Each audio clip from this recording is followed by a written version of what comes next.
ഇന്ന് ഈവനിങ് നോക്കിയപ്പോൾ ഭയങ്കര വിശപ്പായിരുന്നു. അപ്പോൾ എൻ്റെ കയ്യിൽ കുറച്ച് ബ്രെഡ് ഉണ്ടായിരുന്നു, അതുപോലെ തന്നെ കുറച്ച് വെജീസ് കൂടി ഉണ്ടായിരുന്നു. അപ്പോൾ ഇതൊക്കെ വെച്ചിട്ട് ഒരു തട്ടിക്കുട്ടി സാൻഡ്വിച്ച് ഉണ്ടാക്കാൻ വിചാരിച്ചു. അങ്ങനെ പെട്ടെന്ന് തന്നെ വെജീസ് ഒക്കെ ഇതാ ചെറുതായി ഇതുപോലെ അരിഞ്ഞു വെച്ചു. ഇതിലേക്ക് കുറച്ച് ഉപ്പും പെപ്പർ പൗഡറും കൂടെ ആഡ് ചെയ്തിട്ട് നല്ലോണം മിക്സ് ആക്കി. പൊടികൾ ഇത്ര മതി കേട്ടോ.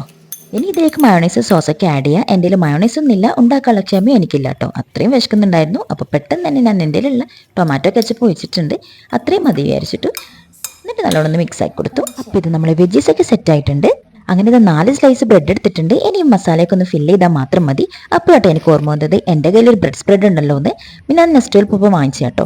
അപ്പോൾ അതുകൂടി ആഡ് ആക്കാൻ വിചാരിച്ചിട്ട് അത് എടുത്തിട്ടുണ്ട്. ഇതിൽ നന്നായി തേച്ച് പിടിപ്പിച്ചിട്ട് അതിലേക്ക് വെജീസ് കൂടി ഇങ്ങനെ ആഡ് ചെയ്ത് കൊടുത്തിട്ട് അതിന്റെ മേലെ കുക്കുംബർ കൂടി വെച്ച് കൊടുക്കുക. എന്നിട്ട് ഒരു സ്ലൈസ് ബ്രെഡ് കൂടി എടുത്ത് അതിന്റെ മേലെ കൂടി വെച്ച് കഴിഞ്ഞാൽ സംഭവം സെറ്റ് ആയിട്ടോ. തട്ടിക്കുട്ടി സാൻഡ്വിച്ച് ആണെങ്കിലും ടേസ്റ്റിന്റെ കാര്യത്തിൽ ഒരു കോംപ്രമൈസ് ഇല്ല കേട്ടോ. അടിപൊളി ടേസ്റ്റ് ആയിരുന്നു. അപ്പോൾ എല്ലാവരും ഒന്ന് ട്രൈ ചെയ്ത് നോക്കാം കേട്ടോ. അപ്പോൾ ഇന്നത്തെ വീഡിയോ ഇത്രയേ ഉള്ളൂ. ഇഷ്ടപ്പെട്ട ലൈക്ക് ചെയ്യുക, സബ്സ്ക്രൈബ് ചെയ്യുക. നെക്സ്റ്റ് വീഡിയോ ആയിട്ട് വരുന്നത് വരെ ബൈ.